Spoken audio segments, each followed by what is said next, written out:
우리는 지난 6주에 걸쳐서 공동체가 힘이고 공동체가 살 길이라는 제목으로 함께 말씀을 나눴습니다.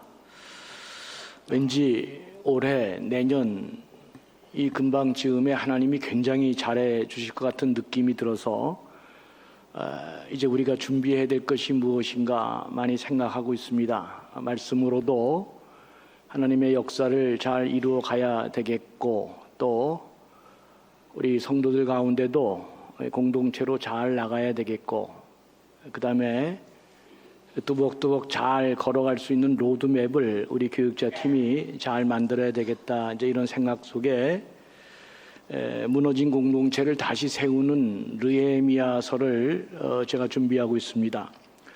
근데 그 전에 이게 뭔가 큰 일을 향해 나아가려고 할 때마다 언제나 우리 발목을 잡는 게 이 고난의 문제입니다. 이 문제 좀 해결해야 되겠고, 자꾸 못 나가도록 우리를 잡아 당기니까 이 문제 좀 해결하고, 그 다음에 왕성하게 크게 전진할 수 있도록 나아가는 이 사랑의 힘을 한번 말씀을 전하고, 그리고 무너진 공동체를 다시 세우는 데 성공했던 느헤미야서를 읽으면서 하나님의 귀한 역사에 우리가 할 수 있는 것들을 잘 준비해 나가려고 그렇게 지금 계획하고 있습니다.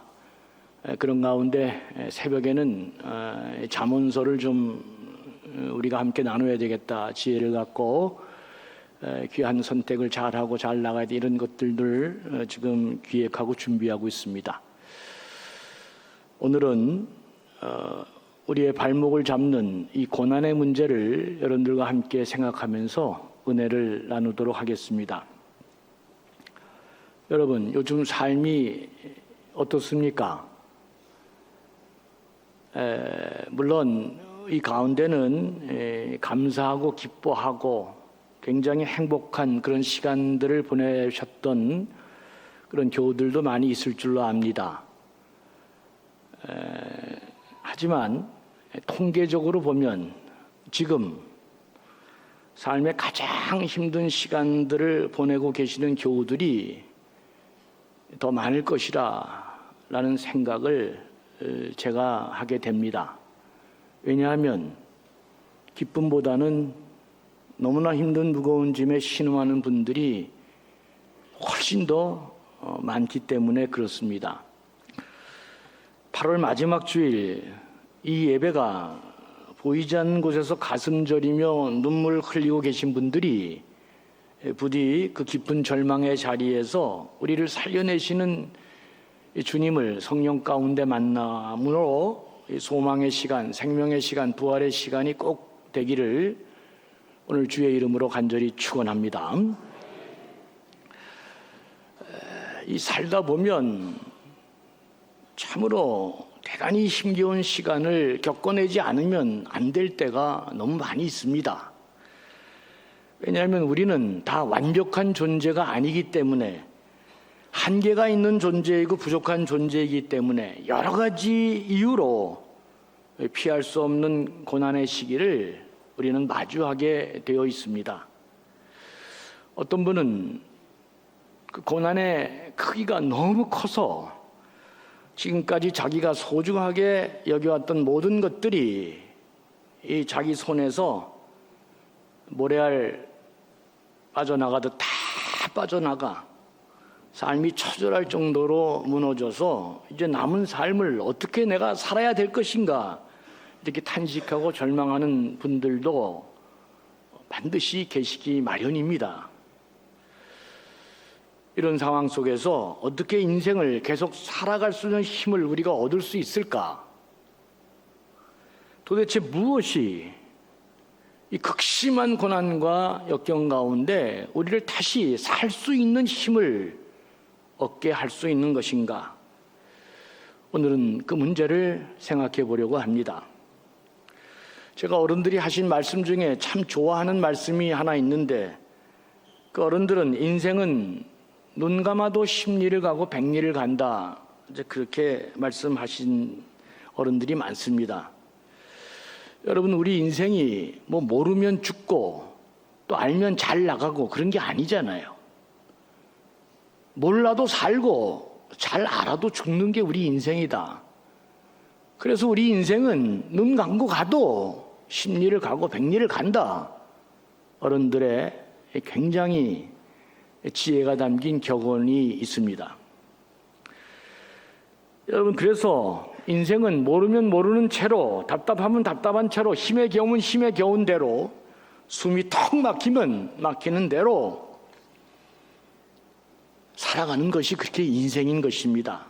다행한 것은 예수 그리스도를 믿고 살아가는 우리들, 우리 하나님의 자녀들은 우리 눈으로 아무것도 보이지 않지만 하나님이 우리 주인 되어 주셔서 우리의 인생을 당신의 손으로 붙드시고 그 어두운 인생길을 함께 걸어가신다고 하는 점입니다. 그래서 우리를 붙들고 계시는 하나님의 이 음성에 귀를 기울이는 것이 굉장히 중요하다 하는 생각을 하게 됩니다. 여러분, 우리가 성공적으로 승리한 삶을 살기 위해서는 우리를 좌절시키고 절망시키는 이 고난에 대한 정리가 잘 돼 있어야 합니다. 특별히 고난을 잘 처리하기 위해서는 우리를 창조하신 하나님이, 성경이 이 고난에 대해서 뭐라고 말씀하고 있는지를 잘 알고 정리하고 우리 마음속에 새기고 가는 것이 무엇보다도 중요합니다. 왜냐하면 이 고난과 시련 속에는 놀랍게도 우리 예수 그리스도를 믿는 하나님의 자녀들에게는 신비한 하나님의 비밀이 담겨 있어서 정말 고통스럽고 힘들지만 우리를 새롭게 만드는 힘이 이 고난과 역경 속에 같이 담겨서 우리에게 몰려오기 때문에 그렇습니다. 오늘 본문은 수많은 고난에 직면했던 바울의 고통을 들을 수 있는 아주 중요한 본문입니다. 이 본문을 읽을 때마다 바울이 어떻게 위대한 바울이 됐을까? 거기에는 이 고난의 신비가 존재하고 있다는 사실을 제가 깨닫게 됐습니다. 오늘 본문을 다시 한번 보겠습니다. 8절부터 보면, 형제들아, 우리가 아시아에서 당한 환난을 너희가 모르기를 원치 아니한다.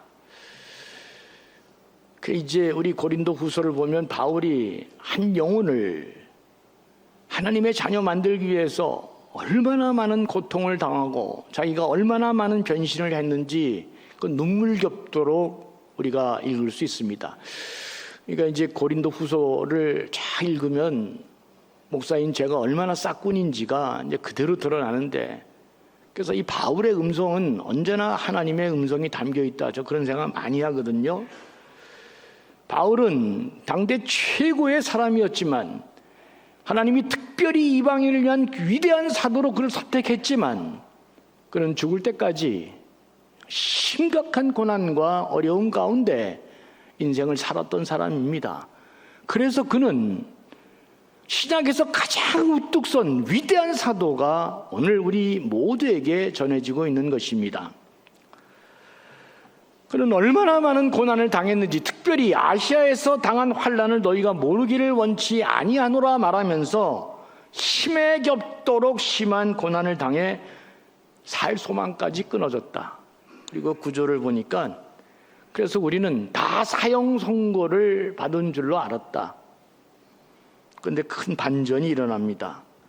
그런데 이런 엄청난 고난은 우리로 자기를 의지하지 말고 오직 죽은 자를 다시 살리시는 하나님을 의지하게 하는 놀라운 계시가 있다는 것을 발견하게 됩니다. 그래서 그는 10절에서 이같이 말합니다. 하나님이 이같이 큰 사망에서 우리를 건지셨기 때문에 또 앞으로도 이런 어려운 모든 고난에서 건지실 것이고 이 이후에도 우리를 건져내실 것이라고 그렇게 바라고 소망하면서 산다고 그는 고백하고 있습니다. 그러니까 고난은 자기 자신을 의지하지 않고 죽은 사람마저도 살리시는 하나님만을 의지하게끔 하시려고 하나님이 택한 자녀들을 이끄신 하나의 위대한 도구다. 이 굉장한 계시를 바울이 지금 하나님 말씀을 통해서 우리에게 가르쳐주고 있는 것입니다. 그러니까 하나님이 안 계셔서, 하나님이 나를 버리셔서 내가 이 지경까지 이른 것이 아니고 나를 바로 세우시기 위한 하나님의 섭리가 있어서 이런 고난을 겪게 하신다고 바울이 말하고 있습니다. 성경을 보면 하나님께서 사용한 인물들 자세히 연구해 보면 다 그들이 하나님의 부르심을 확신하고, 하나님께서 나를 이 끈으로 사용하시는구나, 그래서 전심으로 헌신하고 열심히 달려가는데, 여러분 그렇게 사는 그 삶의 모든 것이 다 스무스하게 잘 되고 부귀영화 누리고 영광스럽게 잘 갑니까? 전혀 그렇지 않습니다. 전혀 그렇지 않아요. 큰 사람일수록 더 큰 고난이 그에게 있다는 것을 발견하게 됩니다. 모세가 그랬고 다윗이 그랬고 요셉이 그랬습니다. 그 힘겨운 고통과 고난이 다시금 그들을 하나님 의지하도록 만들었고, 그리고 또 그 고난의 순간이 그들을 새로운 세계로 들어가는 문으로 인도했다는 것을 깨닫게 됩니다. 그러니까 고난은 어려울 때는 어려울 대로, 평범할 때는 평범할 대로, 잘 나가서 내가 좀 거드럭거리면 거드럭거릴 대로 다 그때그때마다 고난이 우리를 역습해서 우리를 다시금 새로운 사람으로 만들어가는 굉장한 새로운 출발이 된다는 것을 성경이 가르쳐주고 있는 것입니다. 그래서 고난은 우리를 새롭게 만드는 하나님의 문이 되는 것입니다. 신약의 복음 중에 복음이라고 말하는 그 유명한 누가복음 15장을 보면 우리가 잘 아는 탕자의 비유가 나옵니다. 아버지 마음, 그 고마움 소중함 알지 못하고 아들은 혼자 내가 일정한 지분 받아 나가면 더 자유롭고 더 행복한 삶을 살 수 있다고 생각합니다. 창세기부터 시작해서 인간은 조금만 잘 되면 내가 홀로 하나님 없이 내 능력과 내 지혜와 내 이 재능으로 얼마든지 잘 살 수 있다. 쫙 하면 인디펜던트로 하나님과 독립해서 나 혼자 잘 살 수 있다고 생각하고 그렇게 삶을 자기도 모르게 살아간다. 이게 성경이 보여주는 굉장히 중요한 지혜입니다. 그래서 그는 자신의 목을 챙겨서 집을 떠나, 아버지를 떠나 먼 나라에 가서 삶을 시작합니다. 그러나 이게 웬일입니까? 그렇게 행복하고 자유와 꿈을 줄 줄 알았던 그의 삶은 산산조각 부서져 버리고 마침내 그는 돼지가 먹는 쥐엄 열매를 먹고 간신히 생명을 유지하다. 그러나 나중에는 그것마저 주는 사람이 없어서 극심한 고난 상황을 경험하고, 그리고 그는 좌절하고 절망하게 됩니다. 누가복음 15장은 여러분들에게 설교했기 때문에 더 자세하게 얘기할 필요 없고, 중요한 것은 그의 고백이 중요합니다. 누가복음 15장 18절에서 20절에 보면 그가 이렇게 말합니다. 극심한 고난 가운데 내가 일어나 아버지께 가서 이르기를, 아버지, 내가 하늘과 아버지께 죄를 지었사오니 지금부터는 아버지의 아들이라 일컬음을 감당치 못하겠나이다. 나를 품꾼의 하나로 보소서 하리라 하고 이에 일어나서 아버지께로 돌아가니라 그랬습니다. 그 처절한 고난은 제일 먼저 우리로 하여금 깨닫게 하는 것은 자신의 죄를 고백하게 만드는 것입니다. 내가 하나님의 자녀로서, 하나님의 내가 기름 부음 받은 자로 정말 내가 하나님 앞에 정직하고 진실하게 바르게 삶을 살아가고 있는지, 내 삶이 진짜 올바른 길로 가고 있는지, 나의 죄됨을 다시금 생각하는 너무도 귀중한 생명의 시간이 된다는 것입니다. 그로 인하여 다시 아버지만을 생각하게 만드는 시간이 고난이 주는 신비한 힘이다. 그렇게 복음 중에 복음 누가복음은 말씀해 주고 있습니다. 그러므로 고통과 고난은 하나님께서 다시 우리로 하여금 죄된 생활을 버리고 하나님께로 부르시는 음성이 담겨 있는 것이고, 생명 되신 여호와 하나님께로 다시 돌아오라는 하나님의 외침이 그 고난과 고통 속에 담겨 있다는 것을 꼭 기억해야 됩니다. 감당할 수 없는 그 고통이 다시금 진심으로 하나님을 다시 찾고 나에게 새로운 시작을 여는 새로운 세계로 들어가는 문임을 여러분 잊지 말아야 됩니다. 오늘 본문을 자세히 보면 힘에 겹게 너무 짓눌려서 살 희망마저 잃을 지경까지 하나님은 때때로 우리를 그렇게 몰아낼 수 있다는 사실을 기억해야 됩니다. 사도 바울 같은 사람도 하나님이 살 소망마저 끊어지고 나는 이제 사형 종물을 받고 죽은 사람이다 이렇게 고백할 정도로 그 이방인을 위한 복음으로 내가 특별히 선택한 사람이라고 한 이 사도 바울도 하나님이 그렇게 지금 밀어내고 있다는, 살 소망까지 끊어지고 말 정도로 하나님이 그를 밀어내고 있다는 사실을 여러분 기억하는 게 중요합니다. 죽음을 선고받은 그런 몸이라고 느꼈을 때 바울은 그때 왜 하나님이 자기를 이렇게 몰아가시는지, 왜 그렇게 하시는지를 이렇게 고백합니다. 자신을 의지하지 않고 죽은 사람마저도 살리시려는 하나님을 의지하게 하시는 것이다, 그렇게 말합니다. 잘 될 때 교만하면 하나님의 큰 뜻이 여기서 좌절될까 봐 하나님은 더 큰 고난으로 그 사람을 겸손케 하시고 꺾으시고 그리고 다시 하나님 바라보게 하시고 무엇이 오늘 나를 만들었는지를 다시금 생각하게 하시면서 하나님 앞에 하나님만을 의지하도록 그렇게 만들어 간다고 하는 사실입니다. 그러니까 이 고난 속에는 하나님의 엄청난 큰 섭리가 담겨 있다는 것입니다. 고난은 하나님의 섭리 가운데 되어지는 것임을 예수 그리스도 믿고 하나님 자녀가 된 사람들은 잊지 말라는 것입니다. 하나님이 안 계셔서, 하나님이 나를 버리셔서 내가 이 지경까지 된 게 아니라 나를 참되게 세우시려는 하나님의 섭리 가운데 이런 일들이 일어나는 것이고, 그것을 위해서 하나님께서는 때로는 고난 가운데, 극심한 고난 가운데 우리를 밀어 넣으신다는 생각을 꼭 하고 살아가는 것, 이게 대단히 중요하다.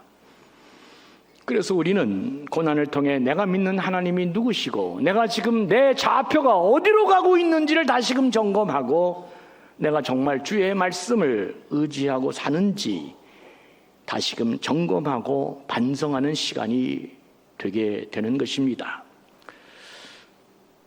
하나님을 믿는다 하면서도 여전히 나의 몇 푼 되지도 않는 그 능력과 지혜를 믿고 또 내가 모아놓은 그 재물과 건강과 뭐 조금 있는 세상의 권력 가지고 오늘도 내가 살아간다, 그 의지하면서 불신앙적으로 살아가는 우리 삶의 방식을 근본적으로 다시금 리체크하게 만들어서 그런 게 너를 지키는 게 아니다, 그런 게 너를 밀어나가기는 하는 게 아니다, 그게 너에게 아무 존재 가치가 없는 것이다. 네가 진짜 미래로 나아가려면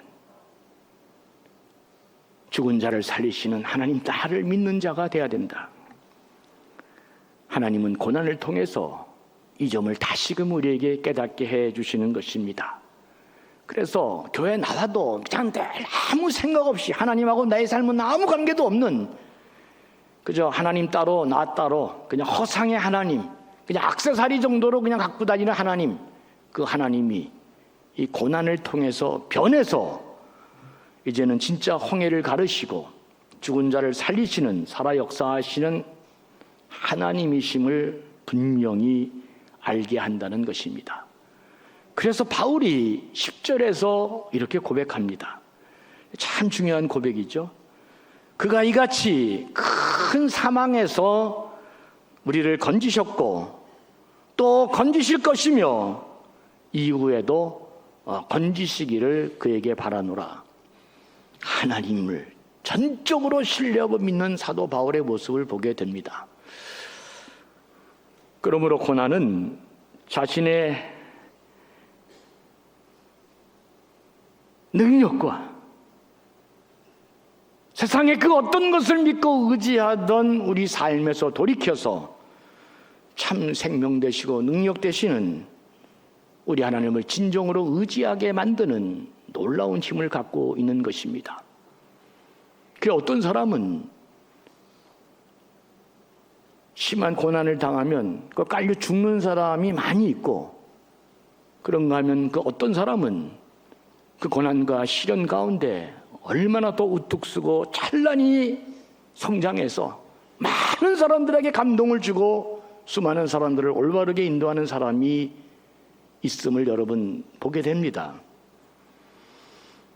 말씀을 붙들고 말씀의 통치가 내 안에 살아 역사하면 고난은 다스려서 우리가 잘 선용할 수 있는 것입니다. 꽃들에게 희망을 이라는 책이 있습니다. 이거 삶의 근본적인 혁명을 얘기하는 아주 좋은 책인데 너무나 귀한 책입니다. 근데 이 책이 좋은 것은 너무 쉽고 그림도 삽입되어 있고, 그리고 제일 좋은 것은 책의 장수가 몇 장 안 돼서 읽는데 아주 편합니다. 근데 제가 이게 벌써 몇십 년 전에 산 책인데 가끔 이렇게 책장의 서구에 꽂혀 있기 때문에 때로는 손이 가서 다시금 읽어보곤 합니다. 저는 이 출판사하고 아무 관계가 없습니다. 여러분 오해하지 말기를 바랍니다.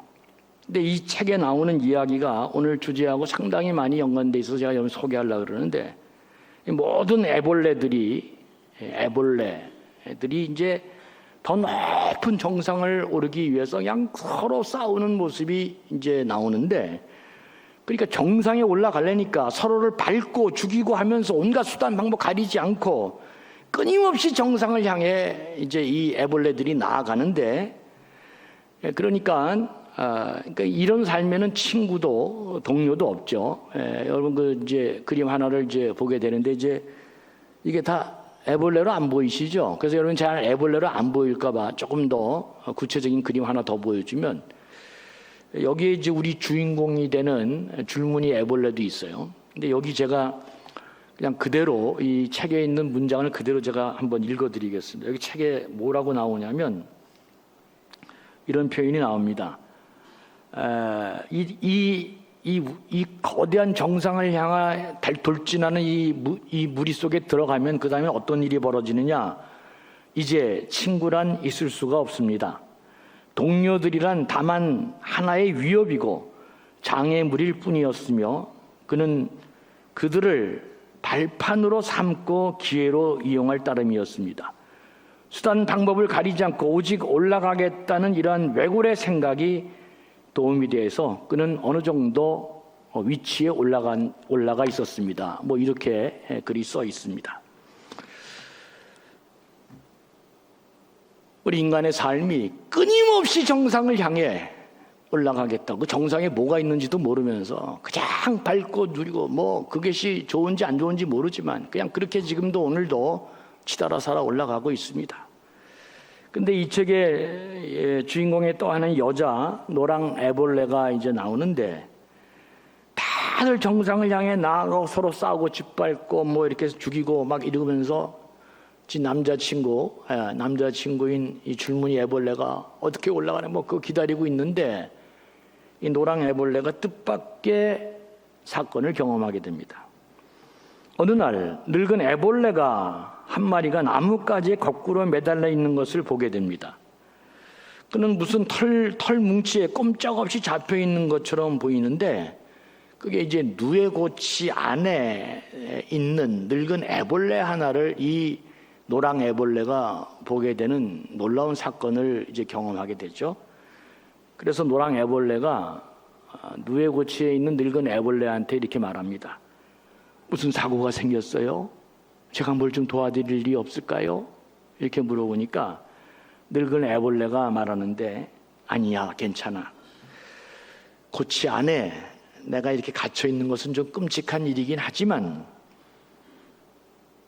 지금 내가 나비가 되기 위해서는 꼭 이렇게 해야 된단다. 그러면서 이 늙은 애벌레가 가슴 떨리는 말을 이 책에서 합니다. 그것은 네가 되어야 할 바로 그것이다. 그래. 나비가 되는 것은 애벌레야. 애벌레야. 네가 나비가 되어야 하는 것은 바로 그게 네 모습이다. 그것은 아름다운 두 날개로 날아다니며 하늘과 땅을 연결시켜주는 것이고 그것은 이곳에서 저곳으로 사랑의 씨앗을 운반해 준단다. 그래서 이 책 제목이 꽃들에게 희망을 이라는 책입니다. 나비가 없으면 세상에는 곧 꽃이 없어지게 될 거란다. 정상은 짓밟으며 가는 것이 아니고 날개를 달고 날아서 가는 것이니라.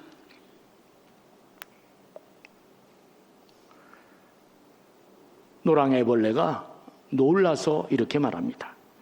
그러면 나도 한 마리 나비가 될 수 있습니까? 어떻게 해야 내가 나비가 될 수 있습니까?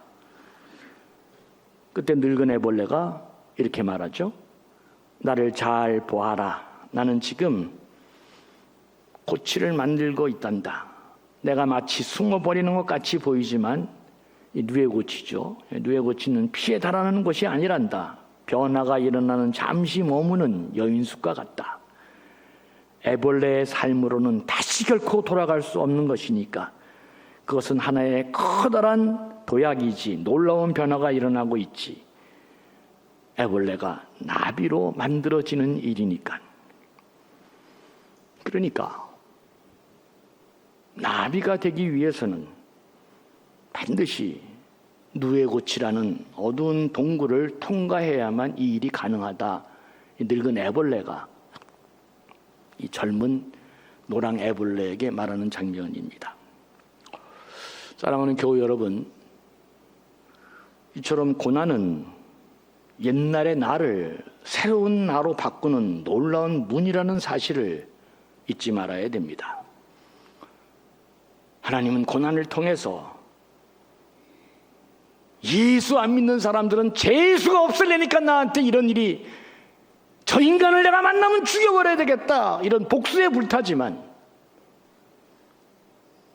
하나님의 자녀된 우리들은 이 고난이 나를 새롭게 바꾸시는, 새로운 세계로 인도하시는 하나님의 놀라운 섭리가 있다는 사실도 꼭 기억하고 살아야 됩니다.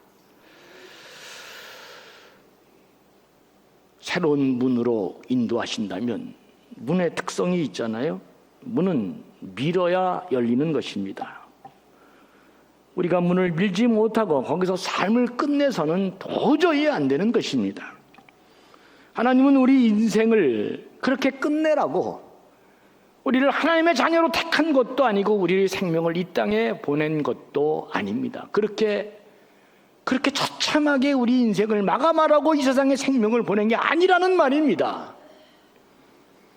내 앞이 캄캄할 때 바로 그 순간이야말로 나를 새롭게 만들고 새로운 세상으로 들어가게 하는 하나님의 문이 이 고난을 통해서 시작된다는 것을 잊지 마십시오. 고난을 당할 때 이 문을 열고 들어가서 마침내 하나님 말씀 붙들고 말씀의 통치를 받으면서 인내하시고 감당해내야 합니다. 누에고치는 영원한 끝난 완성된 일이 아니잖아요. 다음 단계로 가는 여인숙일 뿐이라고 이 저자도 얘기하고 있습니다. 세상 사람도 그렇게 얘기해요. 고난은 다음 단계로 가는 문일 뿐입니다. 이 문을 열고 들어가시고 인내하고 견뎌내시면 우리를 새롭게 만드시는 하나님의 놀라운 역사가 시작됨을 믿는 것, 이게 참 중요합니다. 아브라함 마슬로우는 그 사람이 얼마나 위대하느냐 하는 것은 그가 얼마나 많은 고난을 이겨왔느냐와 비례한다고 얘기했습니다. 우리는 고난 없이 위대한 사람이 된 사람을 한 사람도 찾을 수 없습니다. 고난의 양은 그 사람이 감당하는 큰 일과 비례되어 있습니다.